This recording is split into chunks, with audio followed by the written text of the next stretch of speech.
আমরা যাকে উন্নয়ন বলছি সেটাই ধীরে ধীরে আমাদের ভবিষ্যৎকে গ্রাস করে দিচ্ছে। একদিকে আকাশচুম্বী অট্টালিকা, অন্যদিকে নিঃশেষ হয়ে যাওয়া বন। একদিকে শ্বাস নেওয়ার অনুপযোগী বাতাস, অন্যদিকে প্রবৃদ্ধি।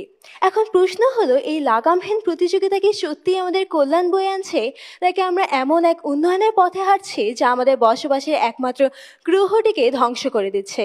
সম্মানিত সভাপতি, বিজ্ঞ বিচারক মণ্ডলী, প্রিয় প্রতিপক্ষ, আসসালামু আলাইকুম। আজকের বিতর্কের বিষয় পুনর্জন্মবাদী অর্থনীতি পরিবেশ রক্ষার প্রধান উপায়। অত্যন্ত যুক্তিসঙ্গত কারণে বিষয়টির পক্ষে বলছি। বিজ্ঞ বিচারক মণ্ডলী, আজকের বিষয়ে যে দুইটি দিক সংজ্ঞায়নের দাবি রাখে তা হলো, এক, পুনর্জন্মবাদী অর্থনীতি কি, এবং দুই, পরিবেশ বলতে আমরা কি বুঝি। বিজ্ঞ বিচারক মণ্ডলী, পুনর্জন্মবাদী অর্থনীতি হলো পরিবেশগত সংকট মোকাবেলা এবং সামাজিক ভারসাম্য আনার জন্য সচেতনভাবে ভোগ বিলাস এবং উৎপাদন কমিয়ে আনার একটি আধুনিক অর্থনীতি, যার মূল লক্ষ্যই হলো সম্পদের সঠিক ব্যবহার করে একটি আনন্দময় এবং অংশগ্রহণমূলক সমাজ গড়ে তোলা। বিজ্ঞ বিচারক মণ্ডলী, পুনর্জন্মবাদী অর্থনীতির মূল বৈশিষ্ট্যই হলো পৃথিবীতে সীমিত প্রাকৃতিক সম্পদের অতিরিক্ত ব্যবহার বন্ধ করা, কেবল জিডিপি বৃদ্ধির পিছনে না ছুটে মানুষের শিক্ষা, স্বাস্থ্য এবং সুসম্পর্ককে প্রাধান্য দেওয়া, উৎপাদন কমিয়ে একটি টেকসই জীবনযাপন করা।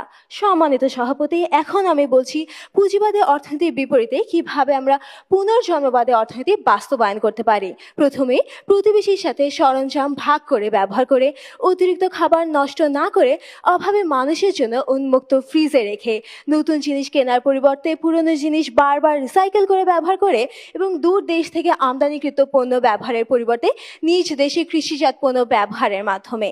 এভাবে পুঁজির পাহাড় গড়ার পরিবর্তে আমরা ভালোবাসার সেতুবন্ধন রচনা করে একটি নতুন পৃথিবীর সূচনা করতে পারি। এখন আসছি, পরিবেশ বলতে আমরা কি বুঝি।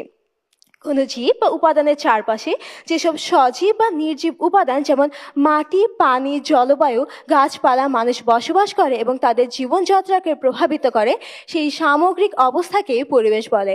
অর্থাৎ সহজ ভাষায় বলতে গেলে আমাদের চারপাশে যা আছে সেই সবই পরিবেশ।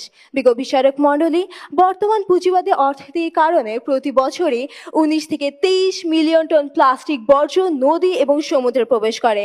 আন্তর্জাতিক এয়ার কোয়ালিটি ইন্ডেক্স অনুযায়ী বায়ু দূষণের মাত্রায় ঢাকার স্কোর 243। তথ্যসূত্র www.ntv.com। আশঙ্কা করা হচ্ছে শতাব্দীর শেষ নাগাদে সমুদ্রপৃষ্ঠের উচ্চতা 30 থেকে 90 সেন্টিমিটারের মতো বৃদ্ধি পাবে, যার ফলে বাংলাদেশের বেশিরভাগ অংশ সমুদ্রপৃষ্ঠের নিচে তলিয়ে যাবে। পৃথিবীর ফুসফুস অ্যামাজনে নিয়মিত দাবানল 2019-এর পর থেকে একটি ভয়াবহ রূপ ধারণ করেছে, যা ব্যাপক বন ধ্বংসের কারণ হয়ে উঠেছে। তথ্যসূত্র www.